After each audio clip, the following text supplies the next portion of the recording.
This is your city. This is your city wants to know. We want to know the background, the heartbeat of what makes up our beautiful cities.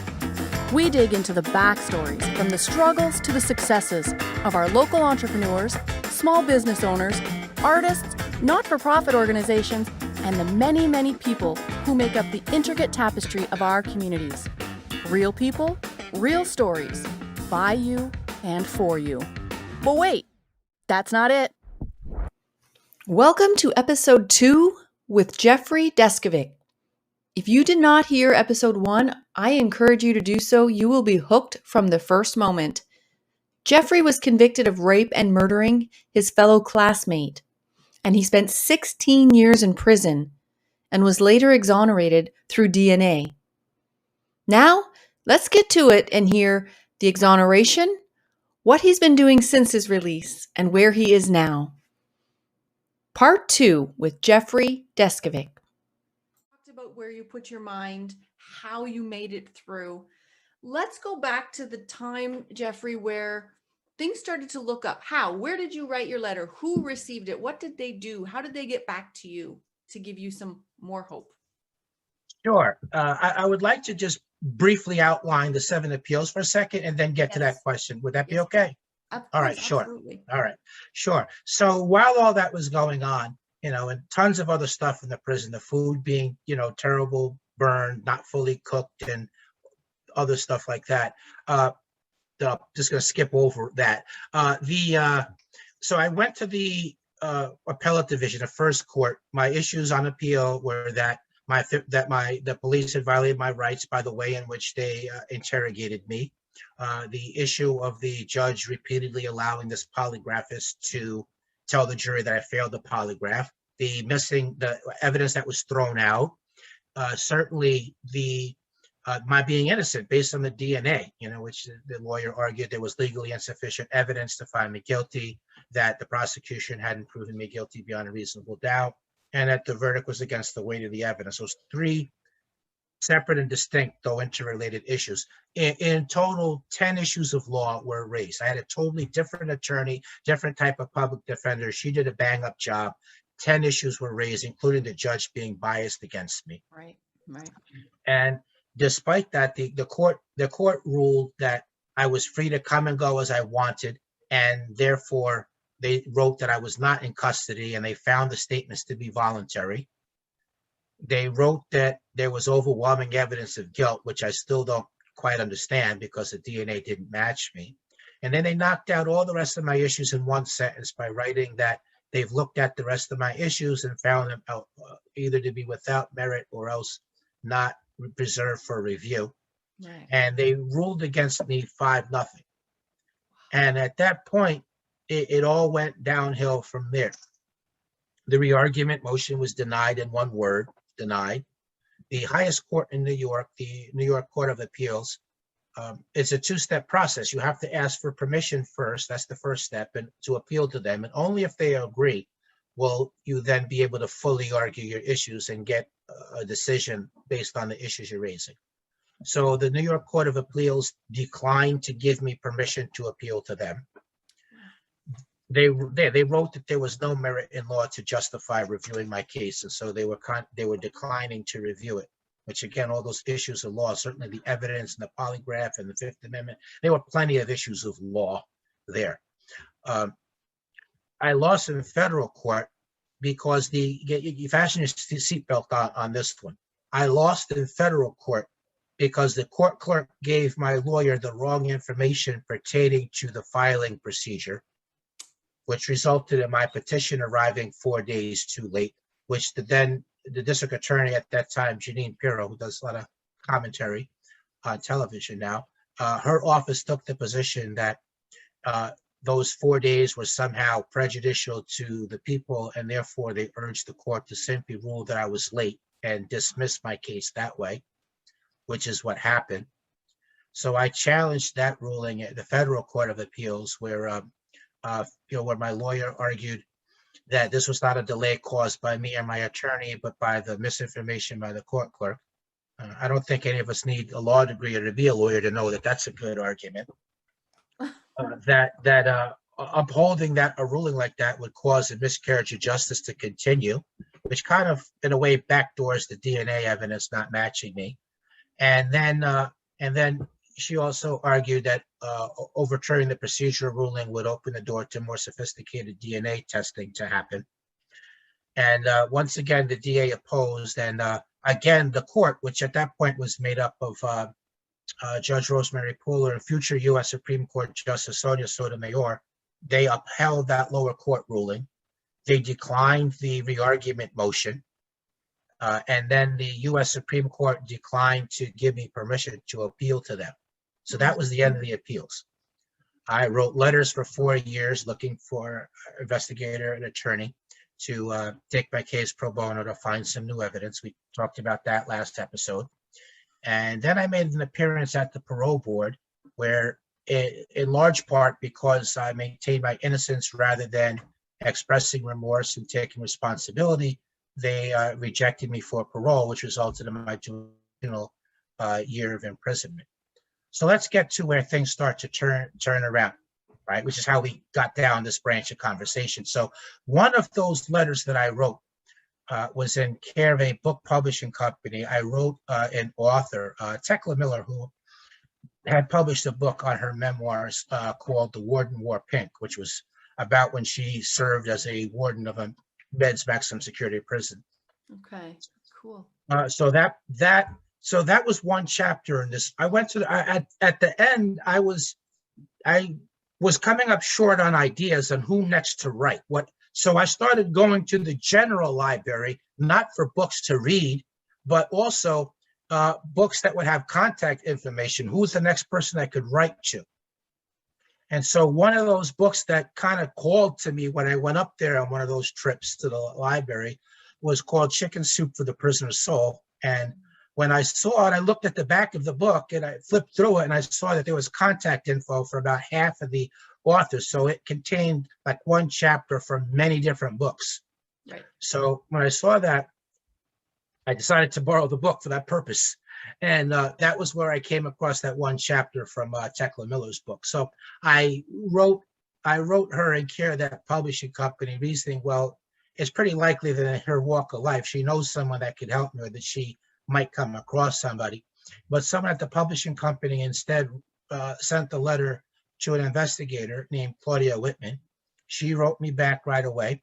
And when I showed her the DNA not matching me, she was instantly convinced of my innocence because she understood DNA and she never before had heard of a case where somebody had been excluded by the DNA but had been convicted. So that was really where things started to look up a little bit. She explained that she was too far away to directly work on my case, but she was willing to help me network. So I accepted what she was willing to do. And one of her ideas in the course of a year proved to be the winning one. So she suggested that I write the Innocence Project again, a nonprofit organization in Manhattan that worked to free wrongfully convicted prisoners where DNA testing could demonstrate innocence in which there had been no prior testing. So I wrote them before because the DNA had been tested, it wouldn't have been something new. And so that was why they had wound up rejecting my case. Right. But fast forwarding, Claudia told me, well, the DNA data bank has been created and, therefore the prior denial was irrelevant. And I knew it had been created because I had been keeping up with DNA and actually wrote the Westchester DA's office asking for further testing also, which that was declined also. But I wrote them and then I filled out their questionnaire, then I forgot about it. I looked for other ways to get representation, none of which worked. Now she, on her end of it, she lobbied them to take my case. She got other people to lobby them to take my case. Then I also got lucky that Maggie Taylor, an attorney now who then was the intake worker at the Innocence Project, she presented my case. She represented the case to the Innocence Project. She presented a total of 3 times because the lawyers, again, did not want to take it because I had been excluded by the DNA. But she got them to take it the third presentation. So getting the representation was the key. Second key was Pirro left office and her successor was willing to let me get the testing. That was Janet DeFiore. And the third thing we got lucky that the actual perpetrator's DNA was in the data bank, and so it matched him. And his DNA was only there because left free while I was doing time for his crime, he killed his second victim 3.5 years later after killing the victim in my case. Oh my gosh. So confronted with that, he confessed. So my conviction was overturned. I was released on September 22nd, 2006. Returned back to court on November 2nd, 2006, at which point all the charges against me were dismissed on actual innocence grounds, and he was subsequently arrested and convicted for the crime. Oh my gosh, there's so much to take in right there, what you just said. Oh my gosh. So I'm very intrigued on how you went to the library and started messaging, writing, reaching out to Yes. people who really weren't Yes. in, they weren't lawyers, they weren't Right. like people that Weren't investigators. We're not people in the legal field at all. No, because it was not enough people like that to write. I mean, if I could, in my own head, if I could come up with a line of reasoning, something that somebody could do, which would set in motion a chain of events that ultimately culminated into my getting the representation I needed, then I took the chance by writing the letter. That's amazing, because not many people would come up with that. Okay, I have nobody else in the legal field to do. Let me reach out to an author. Let me reach out to somebody who has a chapter in a book. And that's Right. incredible that you had the foresight to do that. And then it just took its own pace there, and it happened. And this woman went for you a few times, went to bat for you.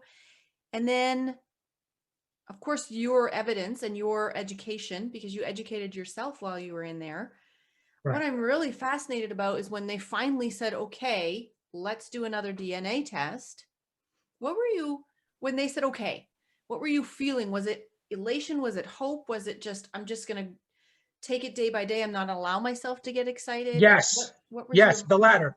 Day to day, I'm not going to allow myself to get excited. So first off, even when I got the letter saying that they accepted my case, by that point, I was still too jaded and hurt to even, hope.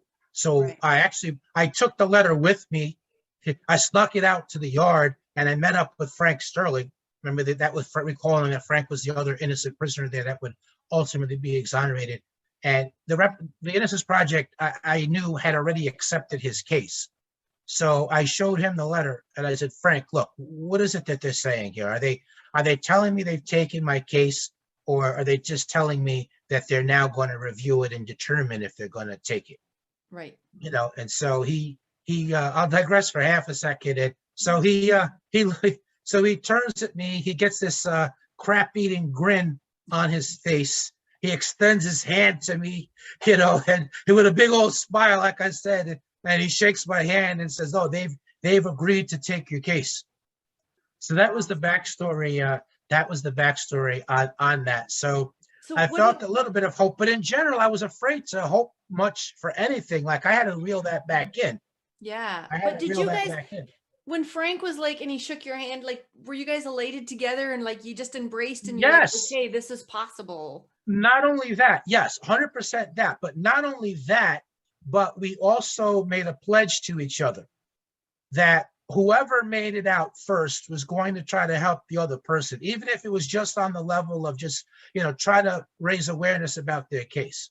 Right. And by the way, as we'll get to later, I wound up out first. I never thought I would because he had gotten the representation first. But when I was released, I'm at my press conference and I started talking about his case in the middle of that. Yes. And so when I eventually, when Frank was eventually exonerated a few years after me, and by the way, we stayed in touch for a couple of years while I was out and he was in. Mm-hmm. The local Westchester County paper, the reporter remembered that, and he wrote like a local article about Frank's case, like 5 hours north, but he had that local angle to it, and he entitled the article, I believed in his innocence. Yeah. Wow. Awesome. So you get this, Frank's telling you that means they're taking your case, you're excited. What happens next? All right. So I'm waiting after that. I'm in like a kind of a hold pattern. I'm just waiting for them to do whatever the process is on their end. Right, something, right. Periodically, I would write letters, and periodically I would, and I remember being preoccupied with making sure they understood that the DNA didn't match me. I was always afraid of one misunderstanding or another. So I was staying on top of them that way. Periodically, I would speak to them on the phone. And then finally, they sent me a copy of a draft of the motion, but we reached loggerheads. They said that, well, we've accepted the DNA portion of your case, and so having lost in federal court in the way I've just described, I was leery about that because, first of all, the DNA data bank route was a long shot, and I already had experience with losing on technicalities, and I had never had a post-conviction motion filed on my behalf. So I didn't want to burn my last remedy on a long shot. And then when I come back and file another one on these other issues, then they tell me no, because you could have raised it before, but didn't. So I nearly did not accept their representation. But the lawyer there came up with this creative way around that. And her idea was, well, let us just draft everything anyway. We're not going to submit it. We're going to get Barry Sheck to bring it to the Westchester DA to see if she'll allow you to get the testing without you having to litigate over it. Right. And so let's see what happens with that first. So that was how that was resolved. So ultimately, fast forwarding a little bit, because I know you're going to really appreciate this last part of it, and I got the news. So, well, let me just say one other thing, right? The backstory on why I even got the testing, as I understood it. So Pirro was in the middle of running for New York State Attorney General, and her and her successor, DeFiore, they couldn't stand each other. Oh. And so she was running in the middle of Attorney General. I think that was part of the reason why she allowed me to get the testing, hoping that I'd be excluded, just to damage her run for that higher office. Okay. So I think that was part of the back. But look, whatever, I'll take it however I can get it, right? Exactly. Works. If that's your line of reasoning, works for me. Yeah. So anyway, so the lawyer, my attorney, Nina Morrison, comes up to see me. I had just been moved to Sing Sing. I'd been there for maybe like 28 days. That's in Westchester County. So I left Elmira, went to Sing Sing, and she came up to see me on a surprise visit. I didn't know who was even there coming to see me. And when we speak, she introduces herself, as my attorney, and then she says to me, the items have been tested, and I'm on the alert. Once she mentioned she was my lawyer, like I'm on red alert for anything out of the ordinary, because I've lost on these obscure and crazy grounds before multiple times. Yeah. So she says the items have been tested, and I said, what are you talking about? They're not supposed to be tested for another month. And she says, no, the DA pulled some strings. They've been tested, and the results match somebody else, and you're going home tomorrow.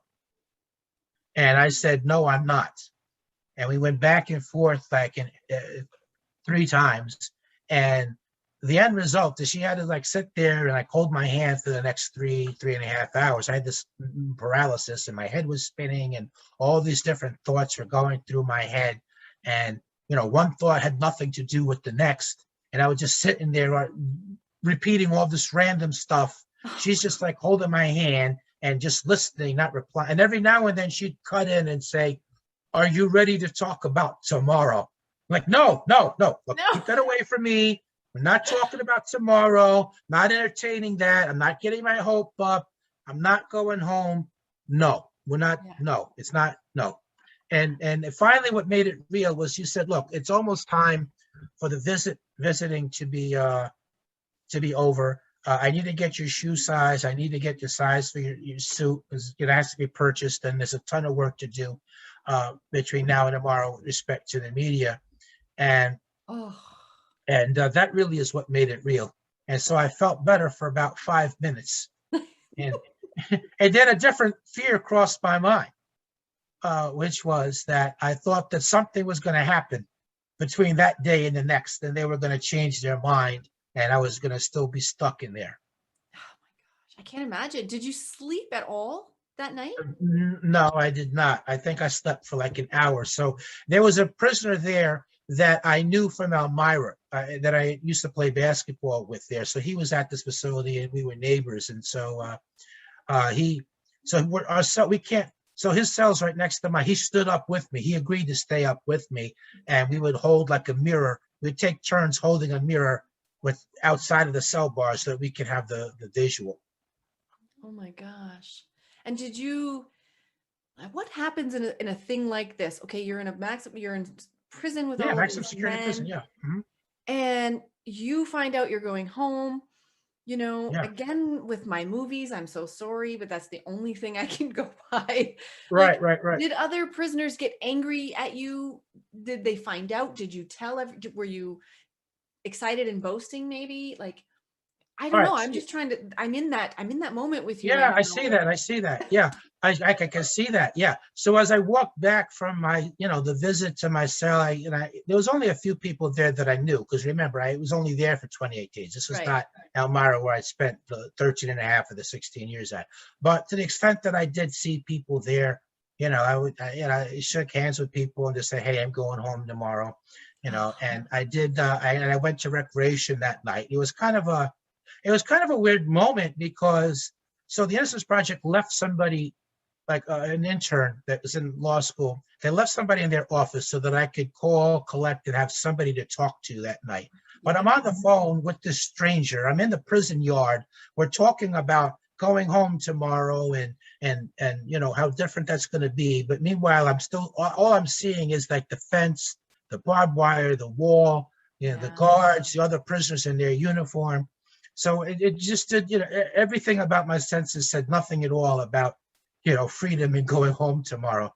Right. But once I got off the phone, I did walk around the yard a little bit, and I met up with a few people that I knew, and just told them that I was, it was going home tomorrow. But I don't think they really fully understood. Did anybody go, oh, well, I guess you were only there for 28 days, so it's different, but like, oh, you son of a bee, you are innocent. Like, did any of that ever come up with any of your cellmates?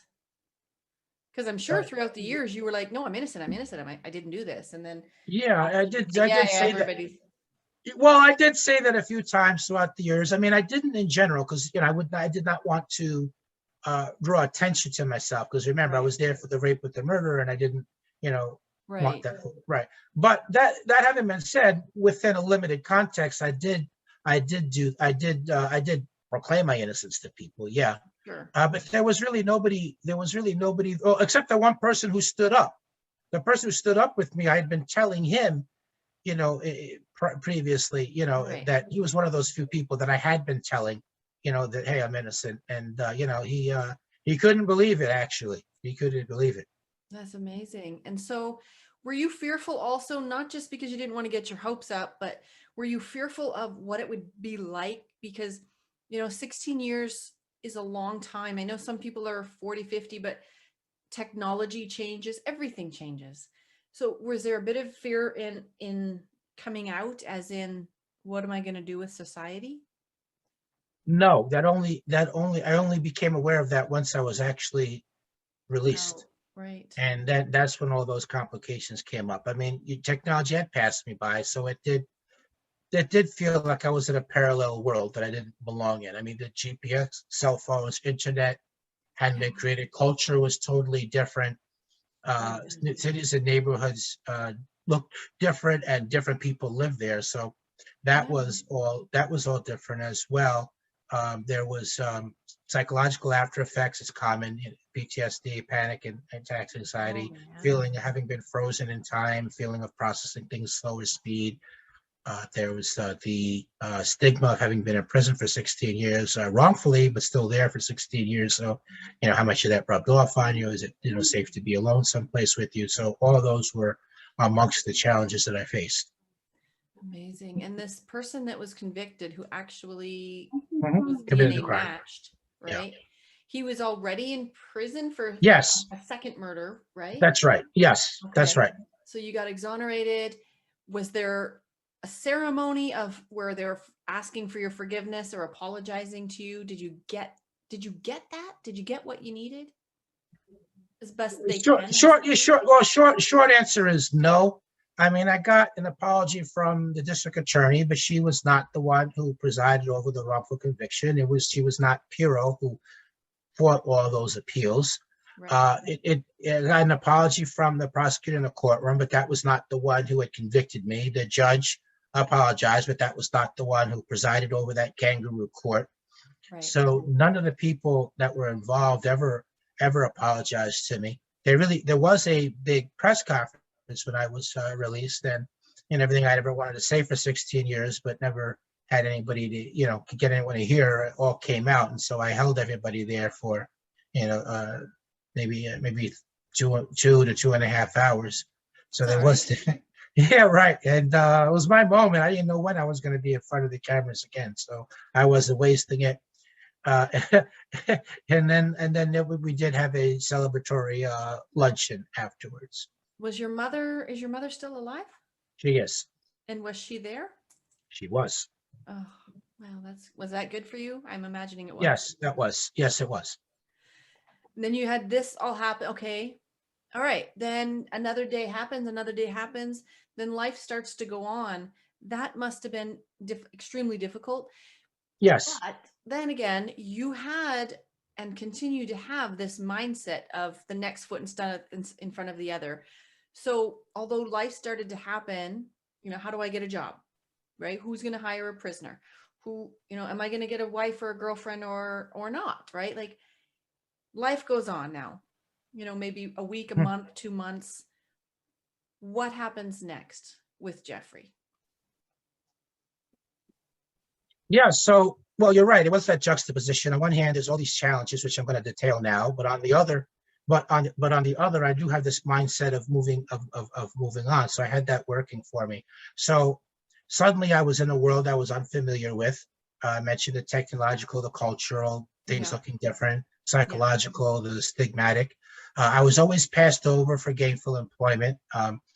Everybody seemed to want somebody with job experience and that could hit the ground running rather than being patient for some on-the-job training. So that was difficult. I did become a weekly columnist, but it was only a weekly newspaper, so they, I was making money that way, but they only wanted one article a week. I was speaking, but that's not I was getting paid for that, but that's not a consistent form of income. So I did initially lack stability of housing. At one point, I was just a couple of weeks away from going into a homeless shelter. It was very lonely as well. I had long since lost track of everybody. I was released at 32. I was feeling like I was 17. So I still wanted to throw a ball around or, go to an amusement park or, things like that. That's really not what, I had no people to do that with. And that's really, for the most part, not what people were into that were my age. So that part of it was difficult. It was difficult in terms of, just not understanding like approach dynamics. And, when you mentioned, well, you can get a wife, you can get a girlfriend. I mean, that was all, something different for me.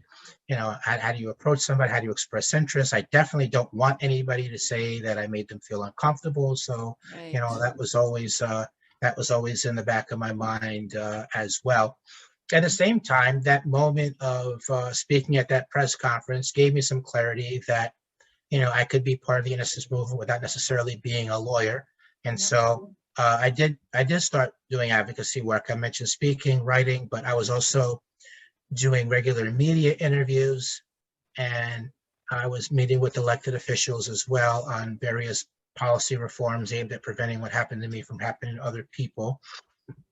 I got a scholarship from Mercy College. I did get the GED, the associates, and a year towards the bachelor's while I was in prison prior to funding being cut.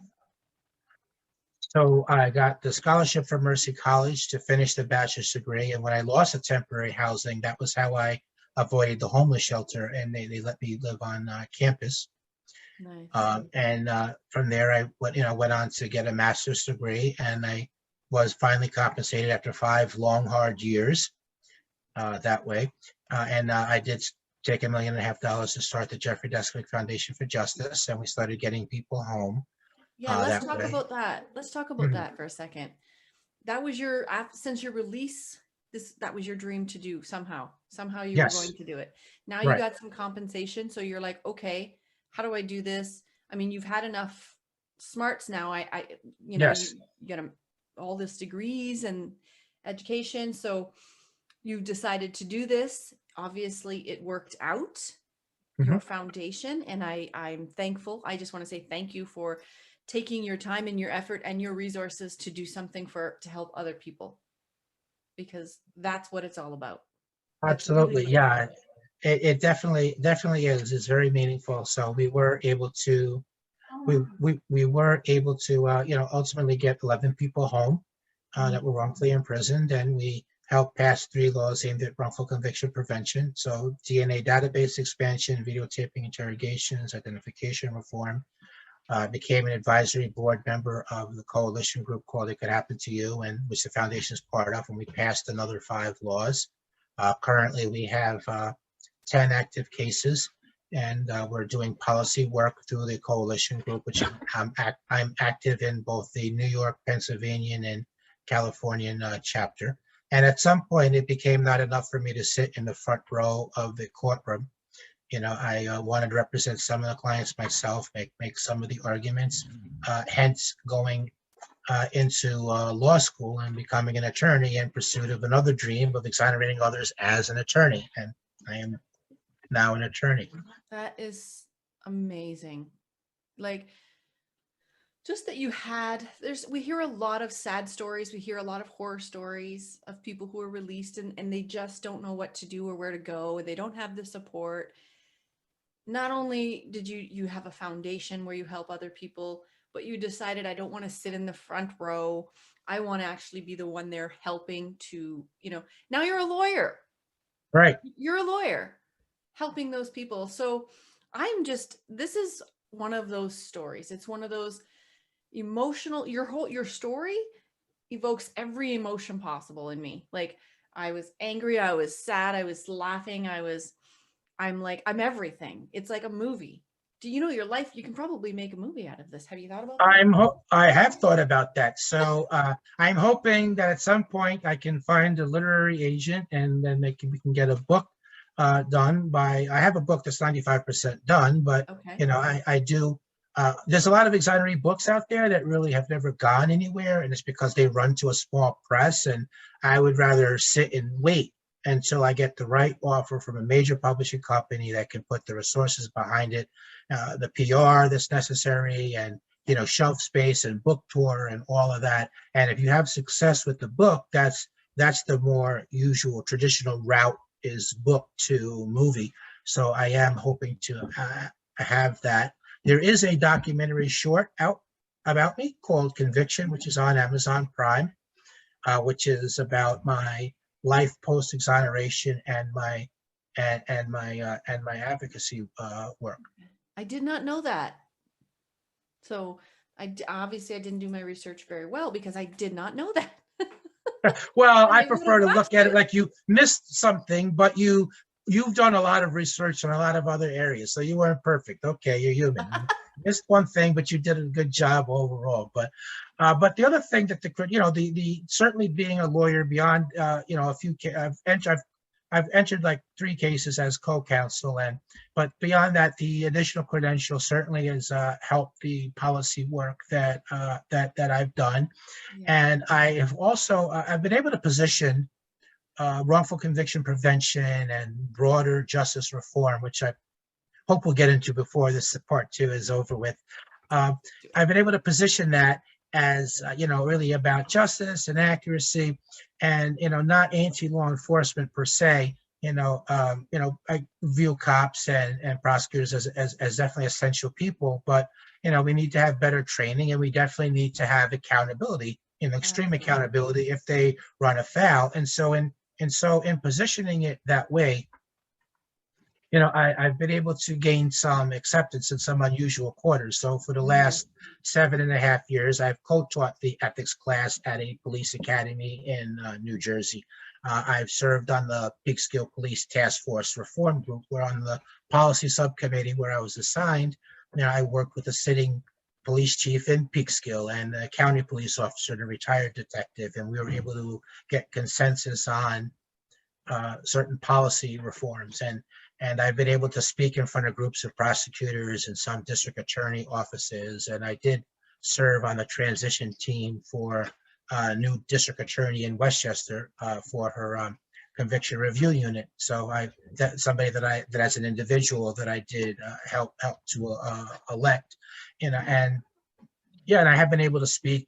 I spoke in front of 5 different groups of judges. They asked me to address different wrongful conviction topics. So my point is that that's all like part of my body of work in making successful outreach into law enforcement. Yeah. Wow. Amazing. You're doing a lot of good for something so horrible and terrible that happened to you. You're doing a lot of good from it. And so thank God for that. But what I would like, Jeffrey, is for you to just tell us anything you want to tell us, what you want to get into. I'll leave this little section to you and I'll ask questions as you go. Like I want Sure. you to be able to get in what you want to get in. Great. Absolutely. All right. So one of the things I'm proudest of about Conviction, which was produced and directed by Gia Wertz. It was her first documentary, and she actually switched careers to try to make a difference with the camera in the justice field. And in Conviction has been selected by 12 different documentary film festivals. It's won 3 awards: Best Cinematography, Best Documentary Award of Distinction. One of the things I'm most proud of about that is that I used the platform that I had there in order to bring some attention to some of the non-innocence justice reforms that, things in the system that I experienced, was negatively impacted by, and also witnessed up close and personal. So I talked about things there like, over sentencing. Like I saw prisoners there doing 20 and 30 years for drug possession, doing more time than people that had committed acts of violence or committed murder. I saw people that seemed to me to be rehabilitated, had bachelor's degrees and had completed therapeutic programs and vocational trades and excellent disciplinary records, and they would go to the parole board and repeatedly get denied parole based only on the charge that they were originally convicted of, which is something that will never change. So I saw how that was demoralizing. I saw how in addition to that, it's just a complete abandonment of any idea of belief in a second chance / rehabilitation, the medical care in prison being terrible, and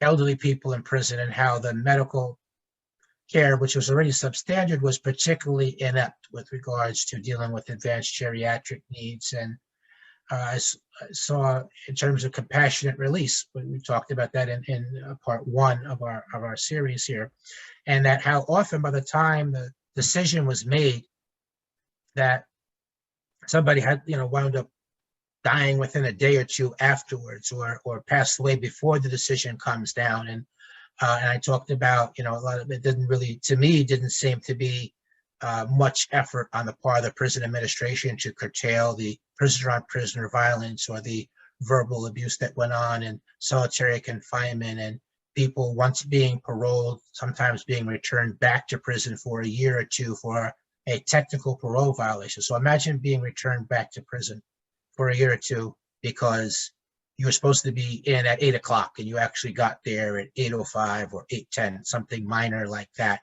And solitary confinement, and the removal of college education for prisoners, keeping in mind that the national recidivism rate is 68% in the U.S., and how college educated prisoners much lower, dramatically lower recidivism rate. So I spoke about all of those issues, while on Conviction, and thankfully Gia, in a creative choice on her end of it, left all of that in Conviction. So that's something that I really means a lot to me. Yeah. And so, well, sorry, I said I would let you lead it. No, it's okay. If you want to ask a follow-up to that, though, you certainly can, or develop that a little bit more, and then I'll go on to the next topic. Okay, so what are you going to be doing with this? What's your plan to do with this? With the documentary or on these issues? With the documentary first, like, because, Sure. well, So let me just expand on that. So you've got the book, you maybe the movie, you got this documentary. There's so much that you could do with this, but would that mean you would have to leave your spot as a lawyer and go kind of this way and you know what I mean? it Or would not. No, I could do both. I mean, I've never intended to do more than just a couple of cases at once. So that would give me enough room to continue to go in all these different directions and continue to be the face of the organization, continue to do interviews and be involved in policy, meeting with the elected officials and strategizing, and doing these other aspects of advocacy that we've covered. So I can do that while still, um, yeah, yeah. handling a few cases at a time. So conviction, it still has a bunch of other documentary film festivals that were waiting for decisions to be made. There are plans for an expanded version of it that'll be an hour and a half that will feature other people, other parts of the story. It'll have like my mother, it'll have Maggie Taylor, it'll have Claudia, it'll have my lawyer, it'll fill out the rest. It'll put more of the legalistic and other aspects of it that it doesn't have now as a documentary short. So there are plans for that. And with respect to these broader justice reform issues, there are other organizations that are spearheading those issues, and I do, at strategic times and ways, I do parachute in and help them. I do use my voice and the press release and speak and do media interviews or do presentations or meet with elected officials, and so I do that. And from there, I go back to my innocence world and that work, and they continue on with the nuts and bolts until they reach back out to me the next time. So, as an example, I mean, I was very involved in the push for parole reform this last 3 or 4 months. I did a lot of speaking at various rallies, and I was able to help the organizations get more media coverage, and I did do media interviews, and I did meet with some of the elected officials in regards to the issue. So, Well, you spearheaded a lot of this, and so no man's an island. You have to pass right, the baton on, right? So other sure, people, of course, you can go on to the next and help the next and help the next. So you've spearheaded pretty much all of this and then put it into capable hands, and you just you assist when you're right, able to and when they reach out to you. exactly right. Yeah, you get it. Yes, of course. That's awesome. And so what about one question I do want to ask though, Hmm.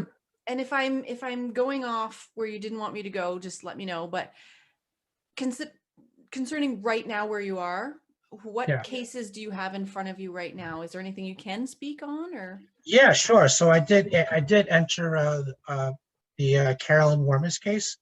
So that got like that was really big sensationalized case when she was originally convicted, and they dubbed her the Fatal Attraction Killer. And so I did enter that case as co-counsel, and which was kind of an interesting thing because that's a foundation case. We originally screened the case, connected her with an attorney who is doing all the legal work. And once I got admitted to the bar, that attorney, Dennis Kelly, reached back out to me and said, look, I want you to enter this case as co-counsel with me. And so I was able to persuade the district attorney, the new DA that I helped elect, to allow her to have testing. So they agreed to that on the eve of when it was going to be argued in court. So no question that that was an influence there. So that's one of them. Another case is the Andrew Krivak case. So the same polygraphist that coerced the false confession out of me did the same thing to Andrew Krivak. So I consult with that case, and we did bring in an attorney to work on it, but I'm not like officially one of his lawyers because there's a possibility that I could be called as a witness in that case because the polygraphist did the same thing, to Andy who did to me. But I'm certainly really involved in that case. So those are a couple of cases that I'm able to share with you. But other cases will be coming up, and I'll share other stuff later. Of course, yes. So, Jeffrey, do you like Jeff or Jeffrey? I'm going to call you Jeffrey. Yeah, okay, that's fine. What advice do you have? I don't even know if I didn't write this down, but I want to verbalize it properly because it could probably go into 5 sections, really. What advice do you have for people who find themselves in situations where they feel helpless, they feel hopeless, and they are innocent? They're telling themselves, they're telling everybody else. It doesn't have to be prison, Jeffrey. It can be things in life where it's, the world is putting us down. They're pulling us down. What do you have advice for those people? My formula for overcoming adversity is have a goal, be flexible. Remember have a goal, have a realistic plan. You should be able to look at it 3 or 4 ways and see how it can work. And you have to keep trying new things, right? The definition of insanity is to keep doing the same thing and think you're going to get a different outcome. Be flexible. Remember that the goal is the goal, the plan's not the goal. So if an unexpected door opens for you, if it moves you towards that goal, keep going. Another thing is don't give yourself any excuses. There might be a reason why something is harder for you to accomplish, but there's no reasons why you can't accomplish it. Work really hard and never give up. And when you come to the point, like I did, a number of junctures throughout my life where I felt like I was going to give up, I just say to myself, maybe this is the key moment. Maybe I'm on the verge of a breakthrough right here, but because I quit, it's not going to happen. So I'm going to keep going anyway, even though I can't, and just to see what happens on the other end. And then once you reach there, you want to reach back and help people in a similar situation and do some work on the preventative side. And if you can do that, it'll be healing, cathartic, meaningful. Your suffering will count for something. They'll make the world a little bit better. And I know that is universal. So that could apply to somebody. I've seen it apply to somebody who's homeless. I've seen it apply to somebody that was sexually trafficked. I could see how that would apply to survivors of domestic abuse, or somebody who has a debilitating illness, another person who's faced discrimination or racism, and any other challenge, any other life adversity that you want to plug into there. I know that can apply to that. Yeah, that's great advice, because there's a lot of scenarios, like you just mentioned, that people can find themselves in, and many of us have found ourselves in them, and to the extreme of spending 16 years in prison. You know what I mean? Right. Like, there's a lot. Yeah, sure. So that is great advice. And is there anything we're missing here that you would like to get in? Yeah. The last thing would just be, that in terms of how people can reach me, there is the website, www.deskovic.org. I do have a public figure page on Facebook, and I'm on Instagram and LinkedIn. I want to again encourage people, if you've liked what you've heard over the course of these 2 episodes, definitely tune in to Watch Conviction on Amazon Prime. Drop a comment if you like it. That will help us in terms of the platform that we can get the bigger version into. And my ultimate dream now, my next dream, immediately is trying to free some people, and as an attorney. But beyond that, I do want to ultimately have like a chapter of the foundation in each state and ultimately in each country, because I really see wrongful conviction as a worldwide issue. And places where we're not hearing about wrongful conviction or exoneration, it's not because that their wrongful convictions aren't happening. It's because nobody is working on it. But that expansion will happen as public support allows us to do it. So if you're out there, if you're listening, if you have a bigger public presence or social media profile, please reach out to me. Imagine a short 30, 45-second video about wrongful conviction, about the foundation, and encouraging people to contribute to our crowdfunding page on Patreon, for example. Imagine 25,000 people. Imagine 100,000 people, $3 to $5 on a recurring monthly basis. I mean, we see politicians of both parties raising tens of millions, sometimes hundreds of millions of dollars, largely from what they refer to as small dollar donations. So why not for justice reform? If the company you work for engages in corporate philanthropy, I mean, put us on their radar. We're looking for mid-size and large donors as well. If you're a celebrity, again, we need a celebrity spokesperson. So, but the biggest thing I think, and if I was to sum up, is my biggest challenge in all of this is that I need third parties who can serve as connectors to people in their network. Because so my own network of people is somewhat limited because I spent all the time incarcerated. I didn't come up in business 10, 20, 30, 40 years now. So I need third parties who can do that. But I hope that people will listen and that will act and will if you're an attorney and you're out there, you should do at least one pro bono case in your lifetime, or a wrongful conviction case. That would also be another thing that helps out. And too many people don't vote. We need to vote politicians out of office that are opposed to justice reform. We need more people to serve on jury duty as opposed to trying to get out of it. So I think if we had jurors that were more scrutinizing of the prosecutor's case, then we could experience less wrongful convictions that way. Right. Wow, that's amazing. Yeah, and I was going to get to like how they can get to you and reached out to you. So that's amazing. And as you were talking about this, all these tags are coming through my head of what I'm going to tag on this.